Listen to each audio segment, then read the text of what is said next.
Hello, everybody. We're back with Dissonant Waves. This is episode 42.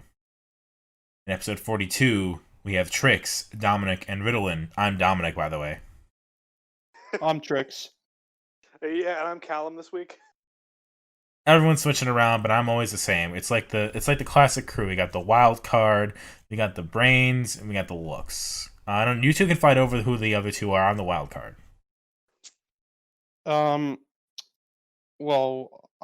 I'm just saying that I don't think there's any way that we could go with an original deprecating joke, an original insult here.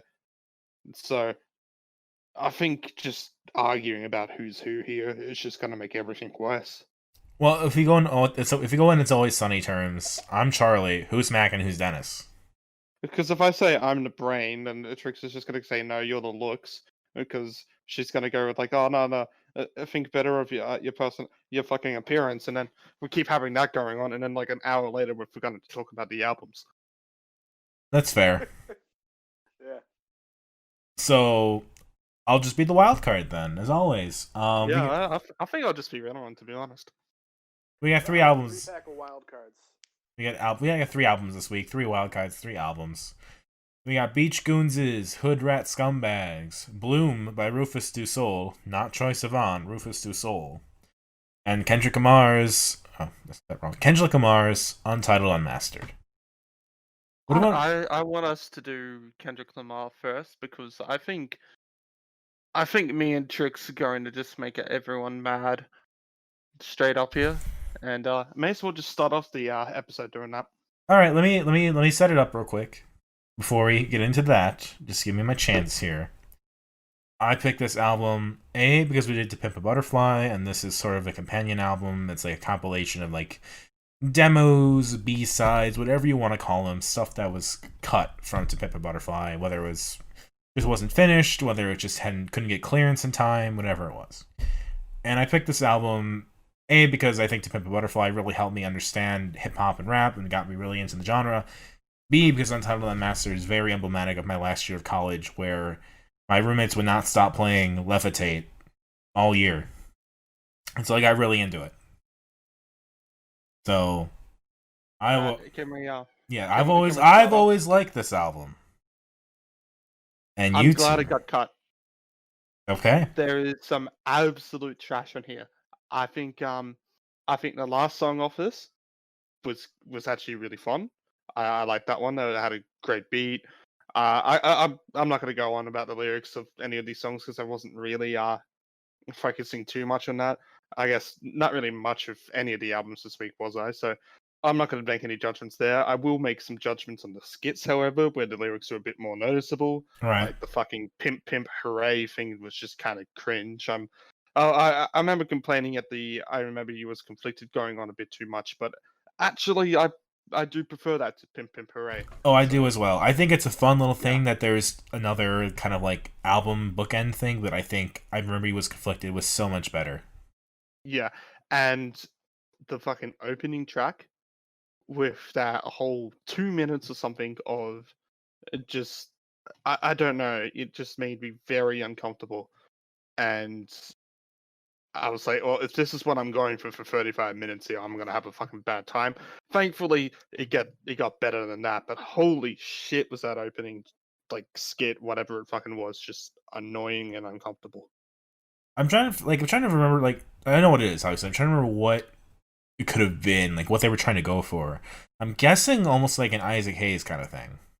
Yeah. Like maybe in a different context, it'd be better or make more sense. But when you just got it as individual, and that's what I'm probably had to treat this as anyway. Not really an album, more of a compilation, because that's kind of what it is. It's just like, hey, these songs didn't get complete. Here was the dates that they'll probably recorded or last edited. I don't know exactly what those dates are. Whenever they were you worked can tell on.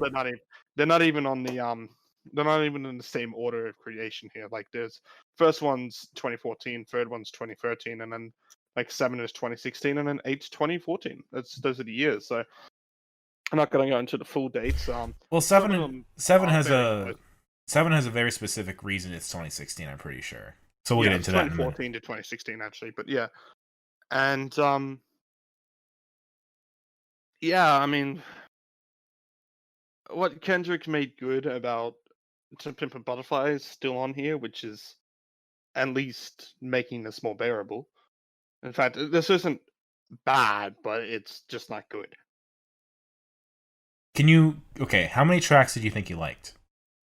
I think I liked Untitled. It's hard to say the names, but Untitled 08 was like the first song in which I went, I would actually go back and listen to this. Fair. That's the only one. Yeah, that's the only one. All the other ones, like there will be a couple moments that kind of came and went, but I mean, yeah, nothing really hit until Untitled 08, which kind of just liked. I thought, hey, I don't mind this. This is what I like most about Kendrick. I know I'm not the biggest Kendrick fan out there, so you know, don't fully take my word as goddamn gospel for what's the best in hip hop or what's the worst in hip hop. But in my just personal belief, nothing out of this was entertaining. It wasn't bad all the time. In fact, there was a lot of here that was just average. But the only thing that I would ever actually go back to, if I went back to any of it, was Untitled 08. Tricks, got anything to say? Here's my spicy take. I preferred this to Pimp a Butterfly. Really? Yeah, Yeah, there was that is spicy. there's a lot going on here that I like a lot more than what I listen. Like, I don't know if it was because I wasn't getting to Pimp a Butterfly, really, if I'm gonna be honest, but for some reason I understood this album a bit more and I really liked it. I really liked like the bass on Untitled 05. I figured you would. And just it just had a good flow to it. I just really enjoyed this album. Alright. So Untitled 05, any other ones stand out to you? Like the whole back half of the album, I really enjoy. Like I think it's 06 where they have like it's just Kendrick, and I think I want to say Thundercat. I could be wrong. Just recording it from just off the cuff, pretty much. Like the studio recording, like the live track recording kind of thing? Yeah. That was 07. 07. I like that. I didn't really take notes on this one, and I probably should have because man, fuck this titling scheme. Yeah, is there some actual credits to look at on this? Wikipedia has the credits. Yeah. Like it's the only one I think they're on the actual physical album, but I had to find an unofficial playlist. Yeah, because this Thundercat album is isn't- on Untitled 04 and Untitled 08. Yeah, I can definitely see the his influence on Untitled 08 because it's But- actually quite. was it on funky. Spotify? No, this is on Wikipedia. Well, I'm saying Tricks, you had to find an unofficial playlist. It wasn't on Spotify? No, I had to find it. I found it on YouTube Music, but it's like Oh, YouTube right. uploads. Right. YouTube Music mixes uploads and official songs. I forgot there was that difference there. Yeah, if there is ever an issue, just please let me know, and I'll try to my best to hook you up. But the thing, I can usually manage. the thing I did want to talk about, I mean, 7's still my favorite. I know Riddle and you hated 7. Yeah, I didn't like it. It felt just too. I don't know. It's just Kendrick's long songs have never hit me. I think the Levitate section is just so cool. I just really it's like trap influence. It's the Levitate itself is just really catchy. And then you have the middle section, which is the thing where I discovered that Alicia Keys' kid, Egypt, was the producer on that. And there's video of him 5 years old, just kind of hitting the keys on the synth and providing the backbeat for Kendrick's rap there. And I mean that is pretty interesting. I'm not gonna lie. Yeah. And I think it's not bad. That's the thing. Like I think it fits. I think it sounds actually kind of cool. I mean, I reckon if you had it on a completely different context, I mean, yeah, we don't, and that's the important part. But if we did, it could sound absolute trash. I still didn't really like it too much. I don't think it was too out of place, so I didn't think it was absolute trash. So I'll say a 5-year-old kid doing that's. I mean, yeah, very interesting. It's something I don't see much in any album except Petite League. I think that was the reason why it was 2014 to 2016, because I think that part came in 2016 when they were visiting the studio. I think most of it was recorded beforehand, where that was just kind of thrown in.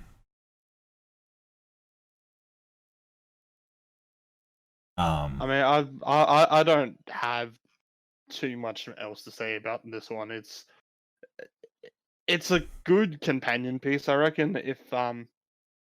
If this was released as an album, people probably would have been incredibly disappointed, especially since it came out after To Pimp a Butterfly, which is a near impossible album to kind of follow up.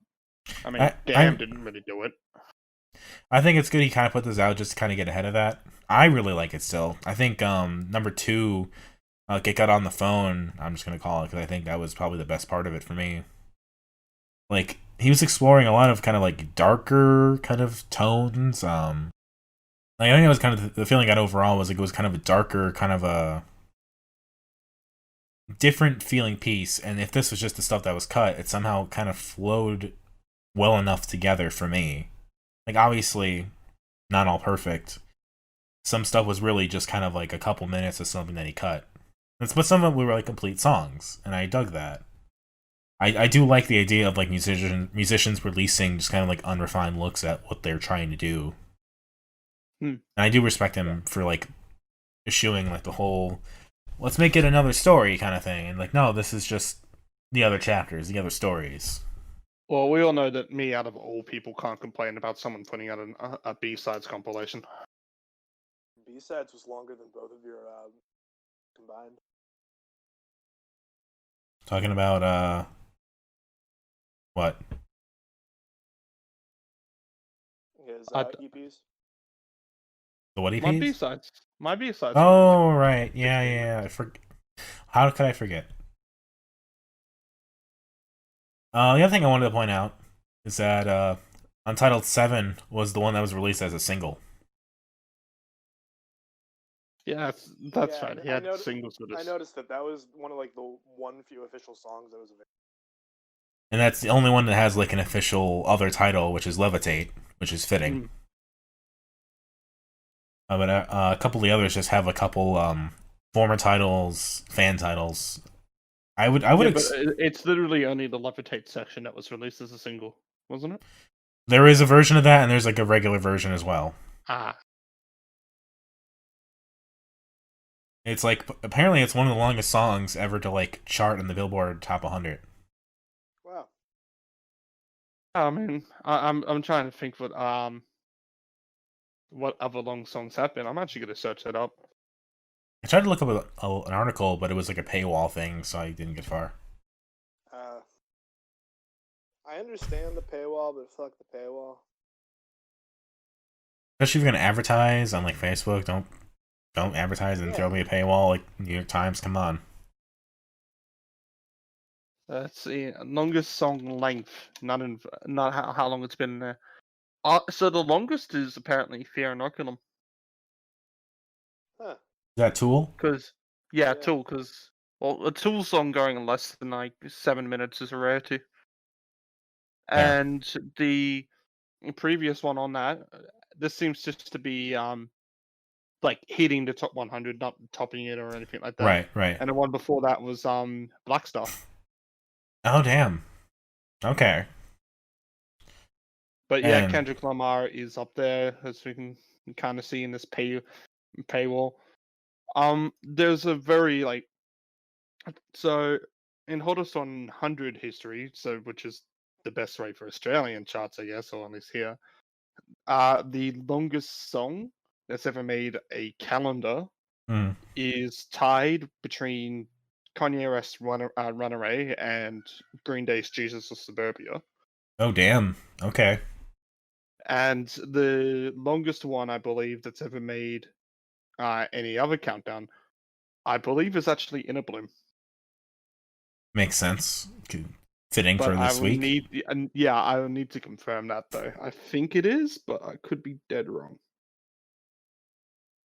But that just goes like, yeah, you will get these long songs and stuff like that, but there is actually a limit to how long your song can go before the chances of it charting gets harder and harder and harder. Right, and I mean, the best artists probably don't really care about that super much. Mm. I would think so, at least. I think you want to create a good song first and worry about it later. Oh, like Tame Impala of Currents, I believe the lead single was I think it was "Cause I'm a Man," but one of the main singles that he put out for that one was "Let It Happen," which is an 8-minute song. Same with Flight Facilities when they did "Claire de Lune," and these are songs that, because of their length, it's kind of harder for them to usually get as much chart success. Like you take a look at the Spotify listens and for those songs compared to say the hottest 100 positions where the people who voted in them saying this is my favorite song by them. Right. It goes to show that they don't get as much chart position, but if they're done more, if they're executed better, then they get so much more fans claiming that's the favorite track from them. So, like with a Kendrick song like here, yeah, it's this in this case it's charted as well. I mean, Kendrick would probably always chart at least with one song from each album at this point. Right. I don't see his fame ever going to a level of obscurity. I would hope not. But you might actually see a lot of Kendrick fans claim a song like Untitled 07 to be one of their favorites. I mean, I saw a lot of people claim Mortal Man was their favorite off To Pimp a Butterfly, which I definitely disagree with, but still. Well, it wasn't my favorite, but I liked it, for sure. Yeah. But long songs can actually get quite a lot of fans to it.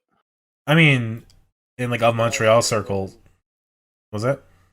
I was gonna say Rush kind of made a career out of it. Right, and like in of Montreal circles, The Past is a Grotesque Animal off of Hissing Fauna is the most beloved song, like the most commonly known song, and that's like one of the longest. It's like 11 minutes long or so. Yeah, I had a panic attack with that song at work once. Fun fact, I used that song to help me run the mile in high school. I managed to beat my time just by keeping under 11 minutes and how many seconds that was. I have never gotten that fast. I was motivated and it worked. But anyway, I do think it's weird, for example, that like Untitled 4, which is kind of just that it's pretty much an extrapolation of what they were talking about in Untitled 7, to the point that I'm not sure why it's before Untitled 7. Because you can hear at the end of Untitled 7, Kendrick is kind of like instructing everybody on like the section he wants to make and kind of like directing everything. And you can hear like on Untitled 4 it's kind of the outcome of that. So why is it first? I'm curious. I don't know. Have we got anything else about this album? I'm kind of done with it, to be honest. It's just me. I haven't been too personally interested in this one. I think Untitled 5 is gonna stay in. I'm gonna put in a playlist. Untitled 5 is cool. I kind of like all of them. I mean, Untitled 1, the beginning is kind of off-putting. But I do think its flow for the other part of Untitled 1, like when you get to the rap section, like it goes places. It gets really apocalyptic. Look, I'm gonna have to say that yeah, Untitled 01's probably gonna be my least favorite here, just because of that section. Like the rest of the song is alright, but it's not good enough to really make up for it. Whilst at least if Untitled 07, I will agree, at least the Levitate section's alright. Can you pick a favorite? I reckon. I reckon it's Untitled 08. I reckon that's my favorite off this. That's fair. Which I mean, I guess it gets better as it goes on. Then. Drix?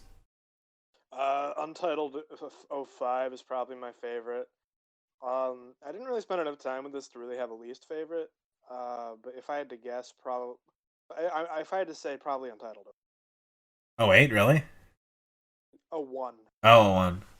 Oh, then for me, Untitled 04 is probably my least favorite. I mean, I get it. I kind of like it. It's just kind of like an idea more than an actual song, which is fine, but I think it's just out of place on the album, and like putting it after Untitled 7 would make much more sense. I think it was Untitled 5 or 6, where I think they were both cool, but I think everything else was a little bit better. Title 6, I think, is one that has CeeLo, and CeeLo is CeeLo. His opinions on things are not great, but he's a good singer. So I was surprised. I forgot he was on this, but yeah, I took a look at the Wikipedia thing. Apparently, his section wasn't even completed or something. yeah. But I think my favorite then is 07 and 02. Now, I'm gonna let Dominic select the next one. Which one did you hate more out of the next two? I don't know if you hated any of them, but still, I didn't pick your hate. pick your least favorite for the next one for us. All right, I didn't. Let me just say I didn't hate either of these. I want to be clear on that. So I'm picking. Let's talk about Bloom.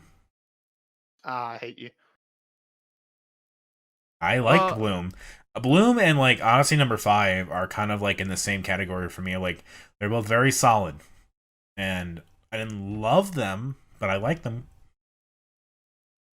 So, RÜFÜS DU SOL's Bloom, or originally known in Australia as Rufus's Bloom, but then they had to change the name for America because someone else was called Rufus, so then they were RÜFÜS DU SOL there. Then everything got confusing, so now they're RÜFÜS DU SOL here. But this album was still released as Rufus, so technically it's Rufus's Bloom. And let's see, if we do the math on this. Nah, I lost my train of thought. Anyway, back in January or February, I can't remember exactly, 2016, they released their sophomore effort, which kind of surprised me when it came out. I remember I was listening to the singles Like an Animal and You Were Right quite a lot. Like everybody, I was kind of disregarding Inner Bloom a bit because it was a very long song and I had every other artist to listen to. But my hyped album for that week was actually Jack Garrett's I forgot what it's called. I think it's Phase or something. It's And January I remember, 2016, by the way. yeah, it was January. Sweet. Yeah. So I was listening to Jack Garrett, and then my brother came home with the Rufus one, and then I gave that a listen, and then I liked the Rufus album more than the Jack Garrett. And both of them ended up being some of my favorite albums of that year, but the one that I've actually stuck to and listened to since has been this album. Because again, songs like Inner Bloom, You're Right, Hypnotize, Say a Prayer for Me, the opener Brighter, which is it's got a perfect title for it because it's kind of bright and bubbly, but like Osa still has a kind of dark house vibe that you usually get with a lot of house tracks. Yeah. It's one of those albums where I'd say a lot of the emotion doesn't come from the vocals, but actually comes from the instrumentation of it. I can see that in Inner Bloom for sure. And I claim this is probably one of the best, if not the best, Australian house album. But I also said, okay, that's not really that high of a bar. I think the songs that I liked off of Bag Raiders were better. I fully disagree. Like the handful of songs I really like on Bag Raiders are more interesting to me. I do like this album. Please do not get me wrong. Yeah. But compared to those songs, this is like a good second place, but only to those songs. The rest of the album, this is way better than the rest of that Bag Raiders album.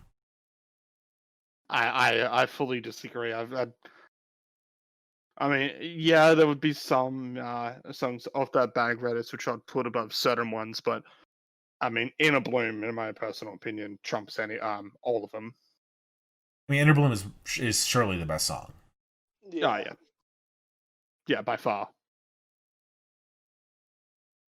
I'll let you two say your thoughts. Go ahead, Trix. I'll go first, I guess. It's just kind of a generic house album. Nothing really stood out about it to me. I went back and listened to some of the house albums I used to listen to in high school.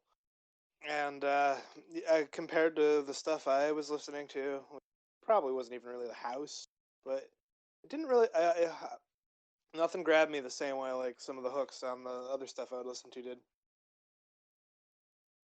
I mean, as much as I enjoy this album, I mean, it's not something that I'm gonna hold dear enough to my heart if you two don't agree. I can understand, especially if you grew up with a lot of European house artists from, well, especially the French scene, like Daft Punk, Justice, Oh, stuff yeah. like that.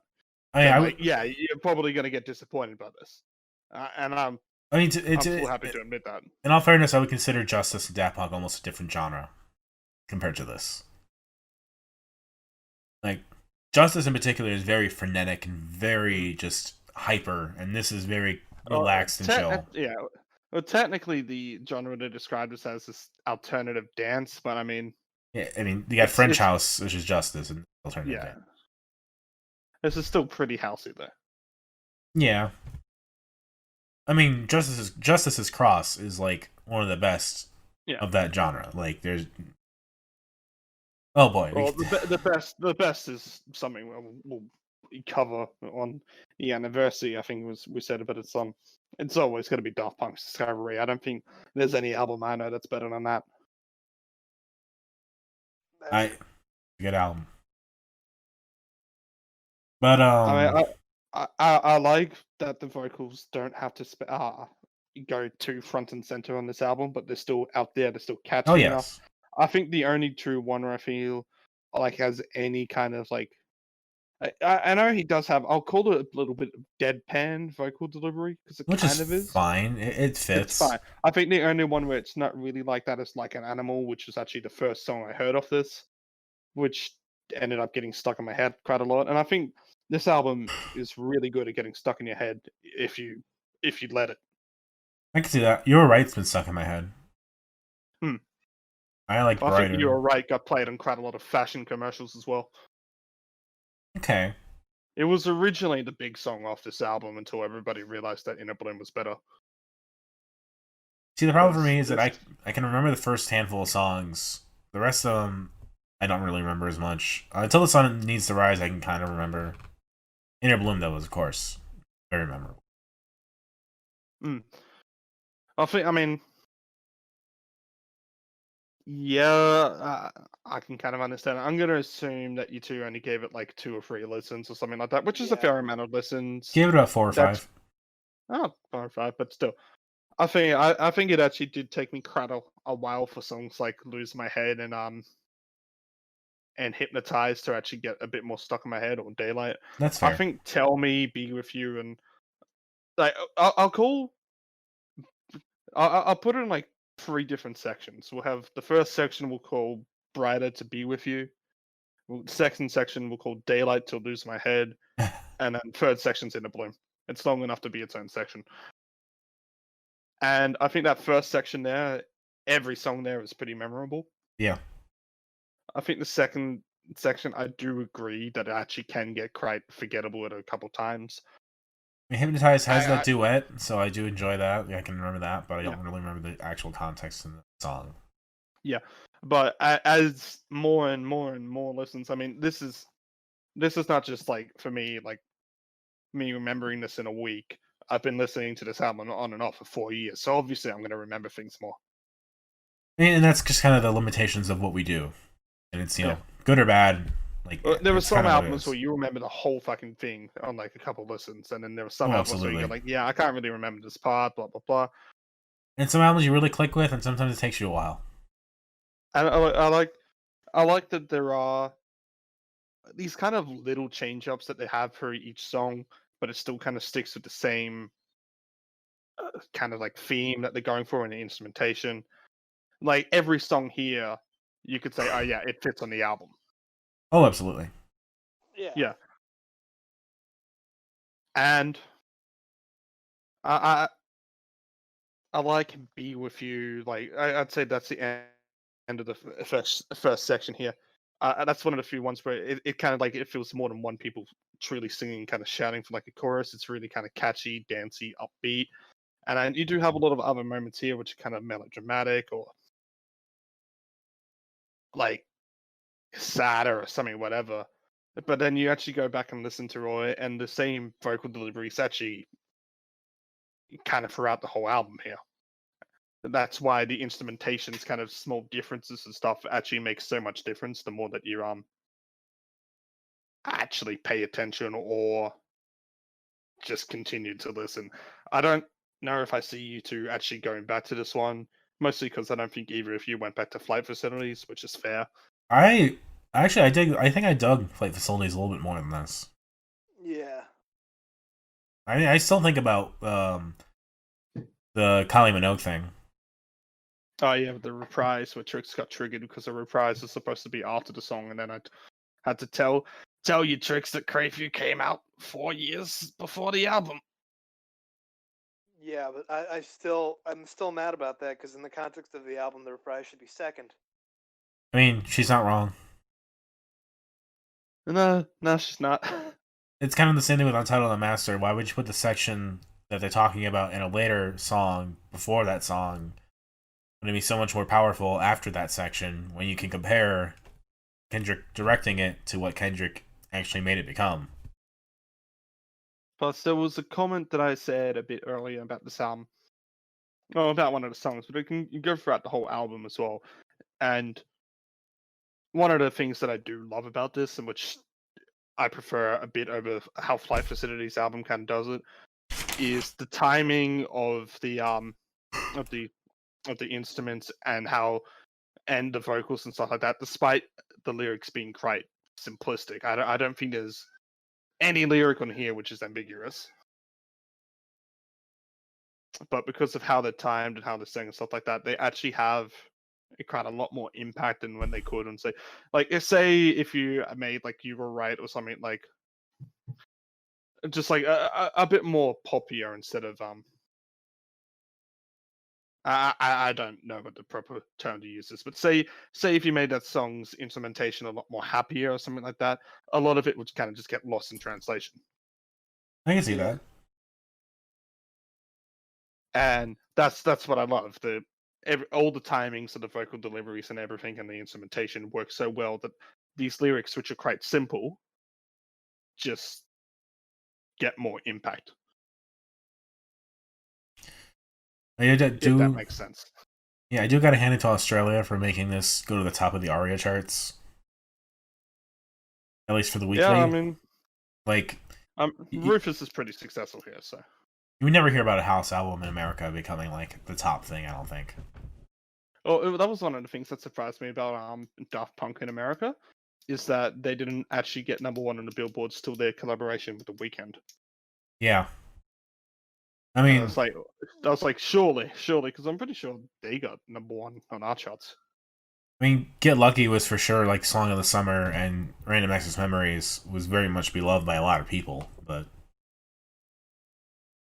It's just so good for you to see their charts. Random Access Memories. I mean, Random Access Memories was #1 pretty much everywhere.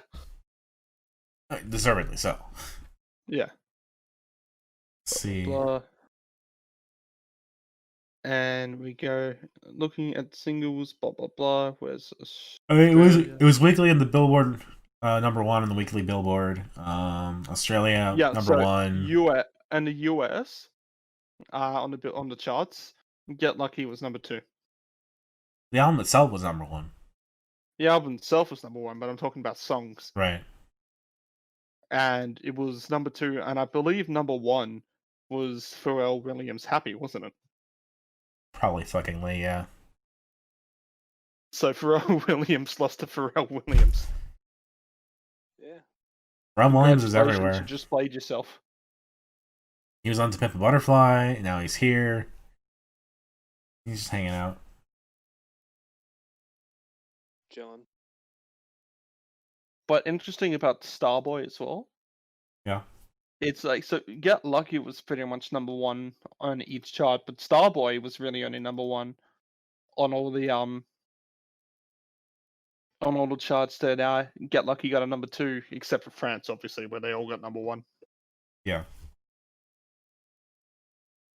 And Daft Punk hasn't made anything since then. So. Well, I mean, yeah. They could have taken that from that success and ran with it, but maybe they'll do that whenever they come back. Anyway, I feel like neither of you have too much more to comment on this album. I don't know if there's any specific moments that you like besides, well, Inner Bloom, because It everybody was an likes Inner okay. Bloom. It was an okay album. That's about all I have to say about it. You were right. Ba ba ba. Ba ba ba ba. The blue. All I remember. Fair enough. I mean, I liked it. yeah. Wasn't my favorite, but I liked it. No, it's fair. I mean, I spoiler, I probably put this as my favorite of the week, but also the other context is that I've been listening to this for 4 years. I'm probably conditioned. I mean, that's. I think honestly, it just goes to show how much I really liked Hoodratscumbags. Oh, you two want to do your favorites and least favorites? I know Tricks will probably use the blended keyword. Well, Inner Bloom probably the favorite, and I don't really have a least favorite. It was all just kind of samey. I probably could look at my notes for my least favorite, but I do like Inner Bloom. You were right. Also very good.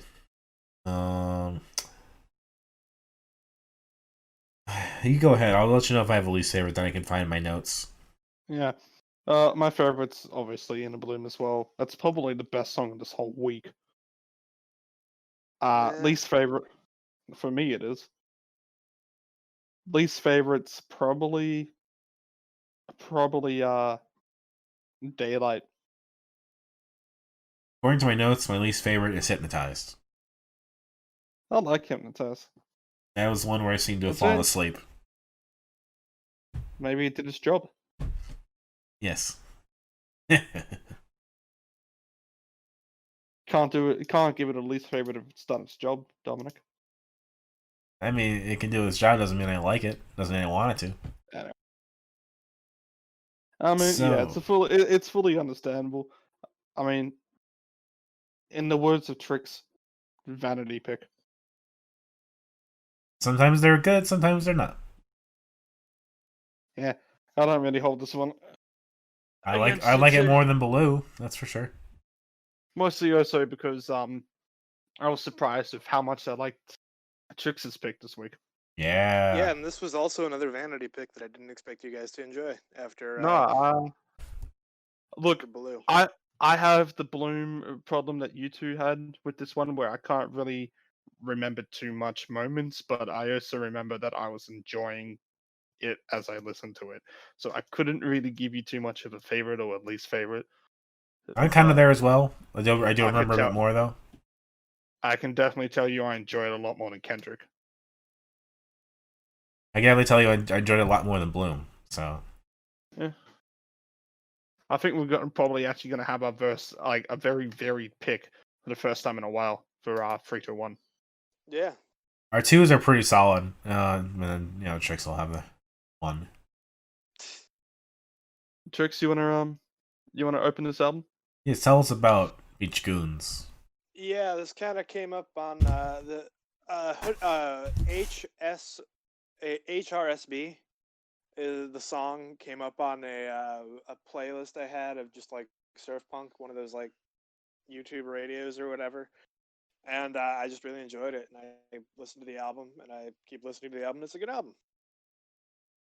Yeah, I'd say HSRB is actually one of the few moments that I remember I kept going over like, what song is this? Because I like this song.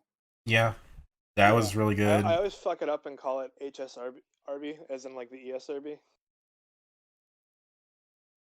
In fact, I'm gonna search up. Do they have a Bandcamp with physical album? Oh, for whatever reason, it's not on their Bandcamp. This album. Everything else is but this album.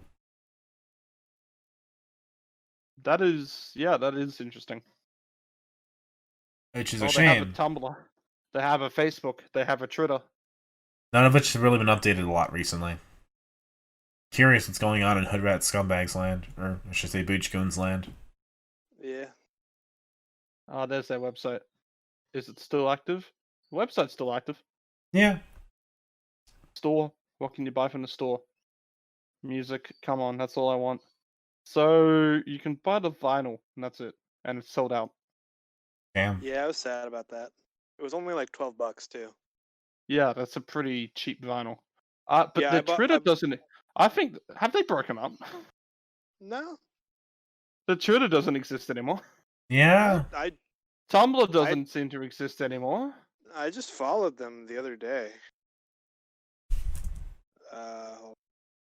Does their Facebook exist anymore? When I look for them, Yeah, but 19th of June 2019. Maybe they're broken up. when I looked for them on Twitter, they didn't exist.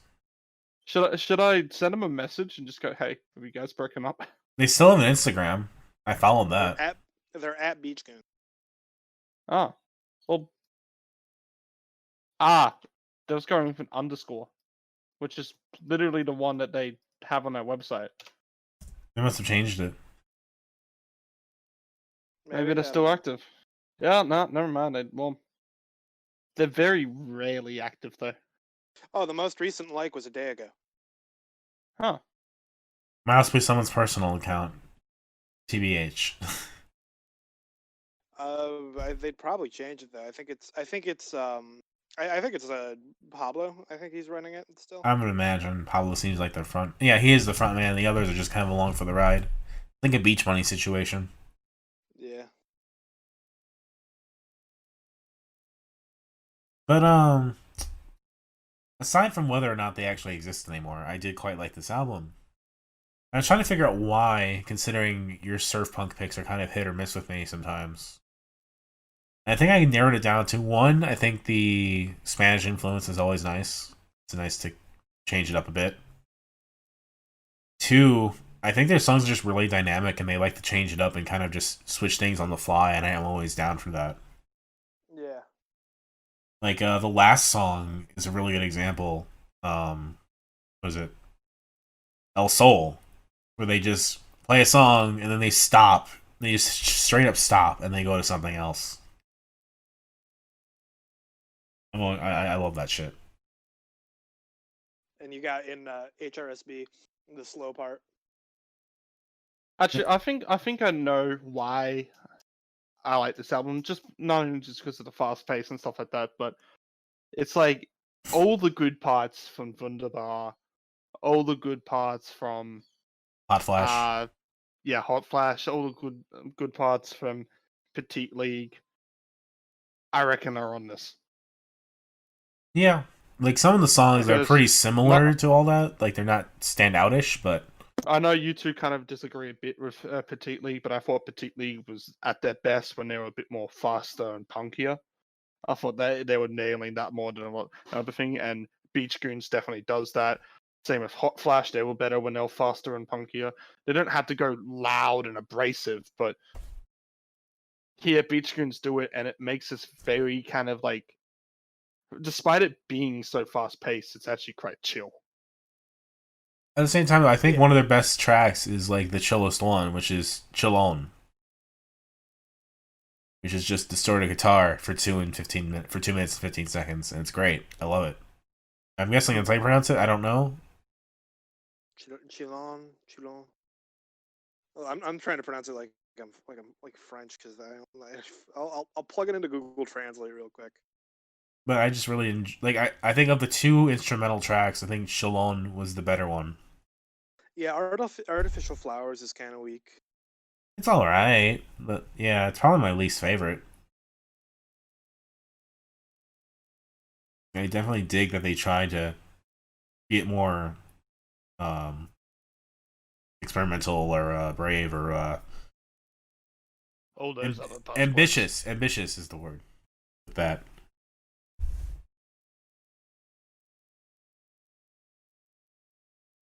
I mean, it's 26 minutes, shortest album, and I don't put it above Bloom personally, but it's probably one of the best short albums we've ever done. For sure. In fact, how many albums have we done that are less than 30? Not going to count EPs because Middle East, I'm pretty sure, wins that. I mean, Middle East is probably one of the longer EPs we've done, except the OCs, which is technically an EP, but really not. Let's take a look. See. Yeah. I mean, Chasan was pretty short. Heat League was around 30 minutes, a little under. Ripped one to the night. I mean, yeah, no, I reckon out of all the less than 30-minute albums, this is one of our best. Probably. This is nice. Yeah. Again, counting albums because if we counted the EPs, yeah, Middle East wins that by far. I mean, a lot of the EPs we had are also pretty short. Like the AFI EPs are like both Yeah. like 10 minutes long, not even. Yeah.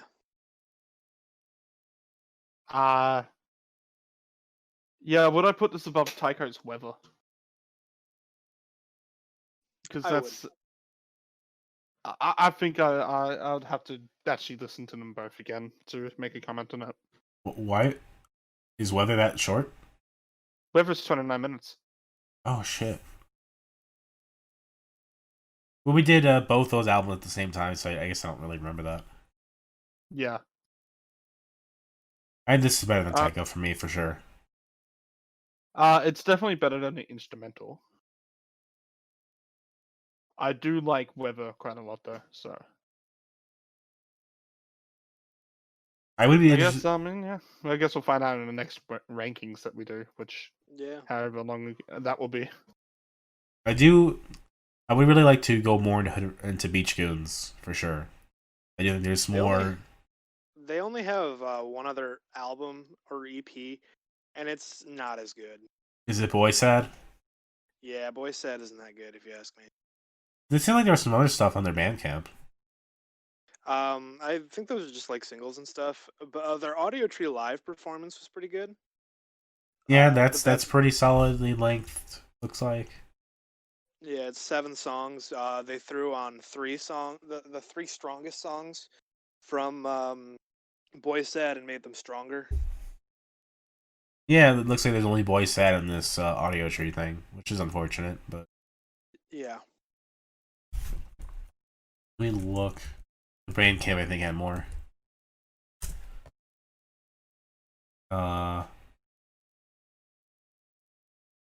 Summer Bummer, which is an album. It's like short too. It's probably an EP length. At Beach Freaks, which is Beach Goons and the Freaks. They got an EP together. That's a beautiful title. Beach Freaks. Yeah. Well, Beach Goons. Then what was it? It was just Freaks or Beach Freaks? Freaks. It's Freaks.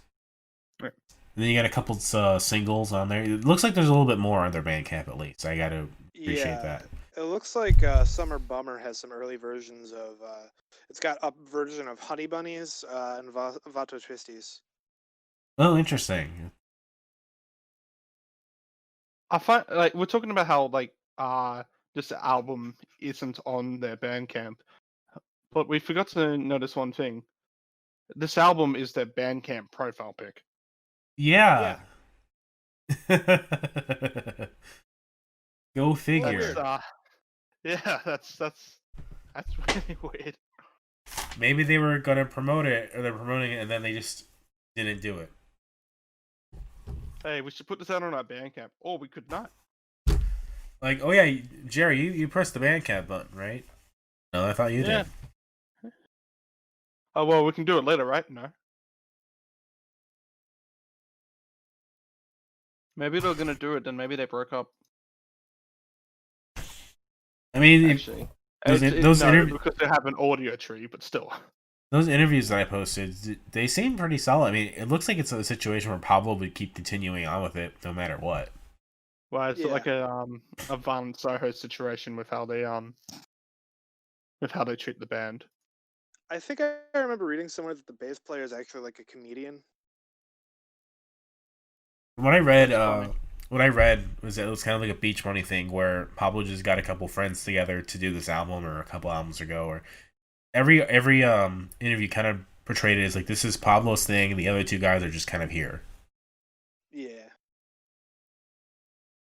Like he started Beach Goons by himself. Yeah. So you think he can continue on? Now you'd think that. I mean, there are a lot of solo acts that for some reason say, "Oh, we're gonna break up."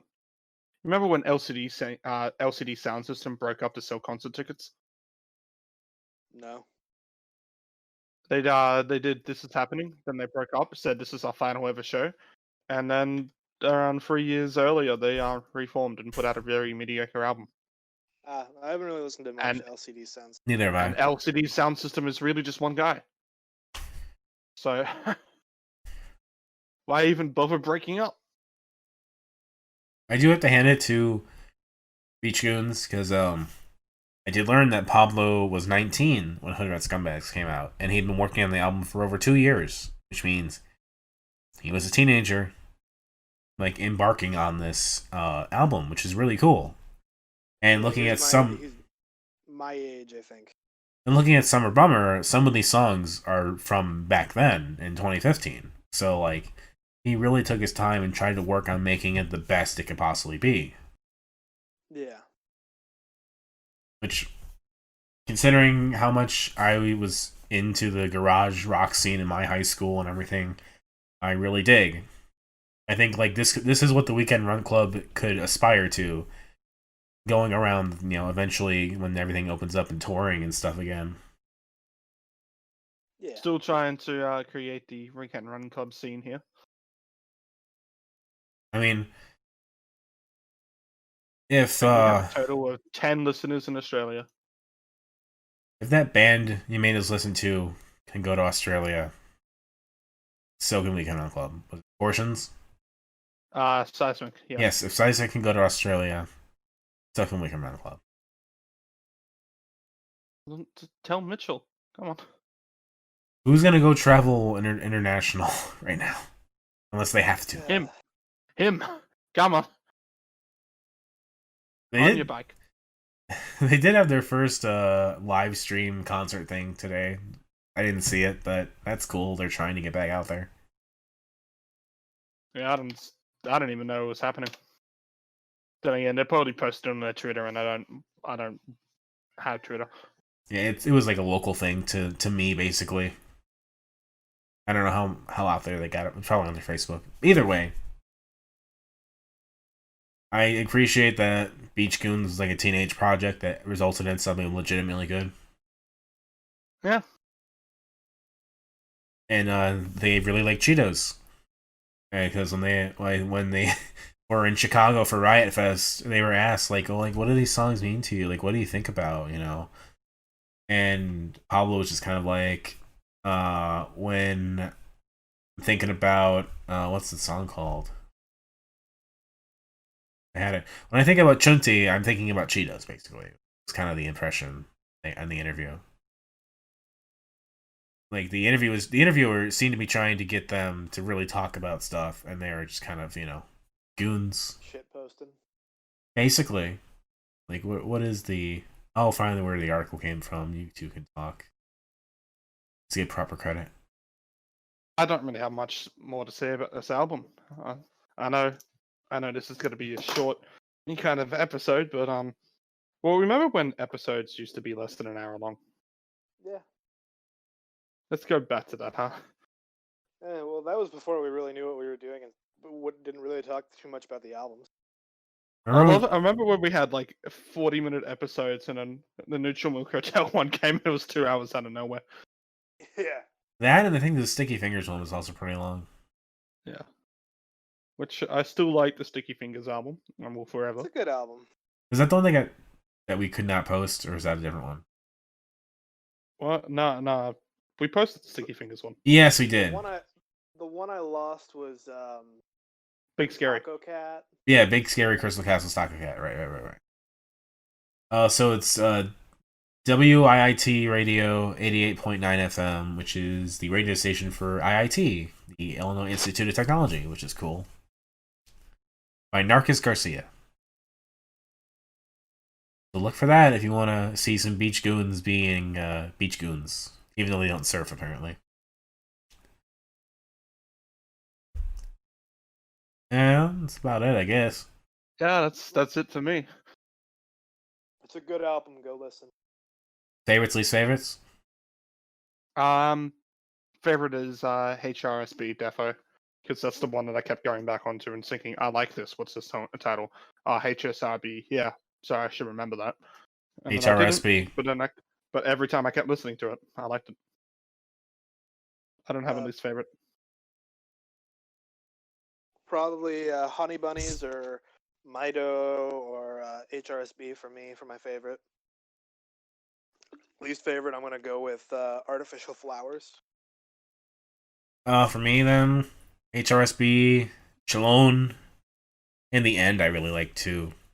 Artificial Flowers, least favorite. Artificial Flower isn't bad though. That's just my least favorite. No. Which leads us to next week. Oh, we gotta do the 3, 2, 1s. Yeah, we can't forget this time. Yeah. 3, 2, 1. I think Free is Kendrick Lamar.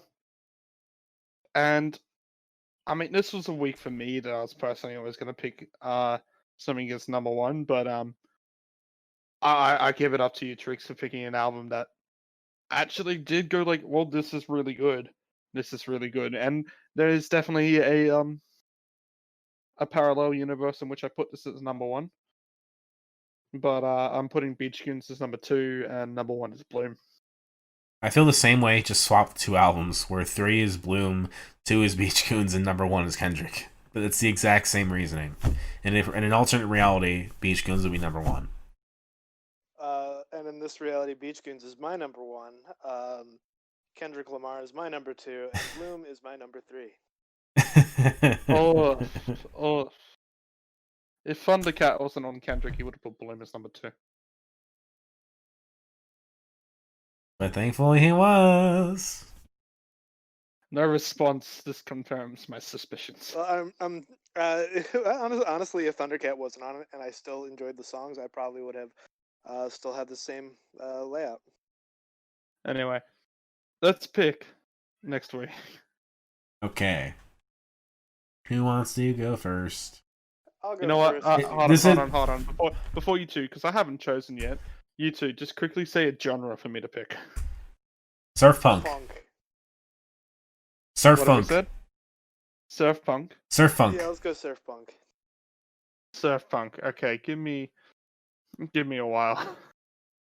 If that's not an option, what's a different option? Give us a couple genres. Well, I'm gonna go start looking. You two just like say your albums. Okay. I'll go first because you guys already know it. I'm doing an album that came out literally 2 days ago. I'm doing OC's Protean Threat. Okay, that's exciting.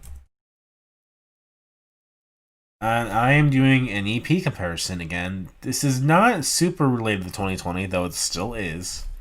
It's what I've been thinking about doing for a while. And, you know, we've covered a lot of different bands and acts and everything on this show so far.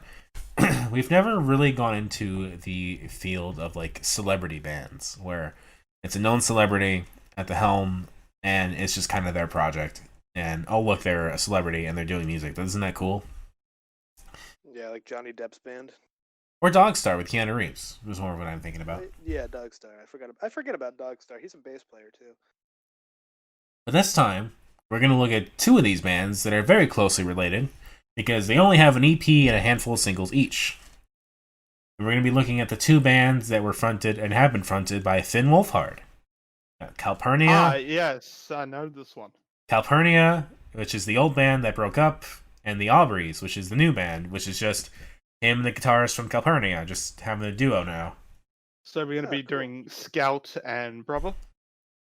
No, Scout is the EP, Nope. which I think Brother is on there. No, Brother is the single. Soda and Pie is the EP. Soda and Pie is the one, yeah. And Brother is on Soda and Pie. Yeah. And we're going to do the singles for each of them, because there's only like a handful on Spotify that I found. And then I made a playlist if you wish to listen to that. I'm also throwing in Weezer's cover of Take On Me, because they were in the music video. Okay. Okay. But Yeah, alright, so now I have to think of an album, and we've wanted to go surf. You know what, fuck it. We're gonna go not surf, but we are gonna go with a bit of the punk. And I think we're gonna go an album I haven't listened to, which I haven't done in a while. But you two would definitely have listened to a song because it's on the new Tony Hawk. We're gonna be doing A Swayze's and the Ghost Paid Salvation. What? Can you repeat that? A Swayze and the Ghosts Paid Salvation. That's a hell of a band name. And one of their songs off this is on the new Tony Hawk. Oh, Damn. Okay.